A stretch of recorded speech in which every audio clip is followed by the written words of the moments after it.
ప్రియులారా, ఒక మనిషి దేవుని నుండి దూరం వెళ్ళిపోయాడు, పాపములో జీవించాడు, అన్నీ కోల్పోయాడు.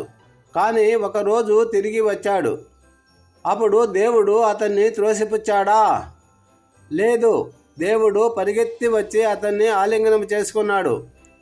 ఈ ఉపమానము యేసుప్రభు చెప్పినటువంటి గొప్పది.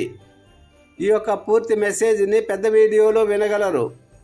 వాక్యం లూకాసు వార్త 15:11. ఒక మనుషునికి 2 కుమారులు ఉండిరి. చిన్న కుమారుడు తన తండ్రితో ఇలా అన్నాడు, నాకు రావలసిన ఆస్తి ఇవ్వు, నేను వెళ్తాను అని. అంటే తండ్రి జీవించి ఉన్నప్పుడే తండ్రి ఆస్తిని తీసుకున్నాడు. మిత్రమా, ఇది అన్యాయం. ఇది తండ్రికి పెద్ద అవమానం కలిగించింది. దేవుని నుండి దూరమైన జీవితం రెండవది. బైబిల్ చెబుతుంది, ఆ కుమారుడు దూరదేశానికి వెళ్ళి ఆస్తి అంతా వ్యర్థంగా ఖర్చు చేశాడు. లూకాసు వార్త 15:13. ఆ తర్వాత ఏమైందంటే కరువు వచ్చింది, డబ్బు లేదు, స్నేహితులు లేరు. చివరికి అతను పందులకు ఆహారం పెట్టే పని చేశాడు. అంత దుర్భర పరిస్థితి ఎందుకు వచ్చింది? ఎందుకంటే మిత్రమా, పాపం మొదట ఆనందం లాగా కనిపిస్తుంది, కానీ చివరికి నాశనము చేస్తుంది, పాతాళానికి తీసుకువెళ్తుంది. జాగ్రత్త. క్షణం మార్పు. ఒకరోజు అతనికి చాలా బుద్ధి వచ్చింది. లూకాసు వార్త 15:17. నా తండ్రి యొద్ద పనిచేసే వారికి అన్నం ఉంది, నేను ఇక్కడ ఆకలితో చనిపోతున్నానే.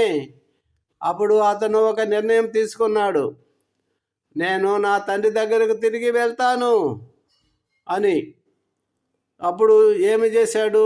మిత్రమా, ఇక్కడే ఈ ఉపమానంలో గొప్ప సత్యం ఉంది. లూకాసు వార్త 15:20. అతను ఇంకా దూరంలో ఉండగా తండ్రి అతన్ని చూశాడు, అతనిపై కనికరము కలిగింది, పరిగెత్తి వచ్చి ఆలింగనము చేసుకున్నాడు. ప్రియులారా, ఎంత గొప్ప ప్రేమ దేవునిది! ఆ కాలంలో పెద్దవారు పరిగెత్తరు, కానీ తండ్రి పరిగెత్తాడు. ఎందుకు? అతని పైన ప్రేమ ఉంది గనుక.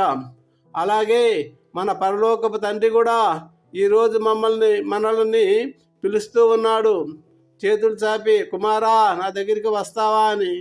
నీవు రాగలవా? బైబిల్ వాగ్దానం యెషయా 1:18. మీ పాపములు ఎర్రగా ఉన్నను అవి మంచు వలె తెల్లగా చేయబడును. అంటే మనము దేవుని దగ్గరకు తిరిగి వస్తే ఆయన మనలను క్షమిస్తాడు. ఒక ఉదాహరణ, బైబిలులో పేతురు కూడా ఒకసారి యేసును నిరాకరించాడు, కానీ తర్వాత పశ్చాత్తాపపడి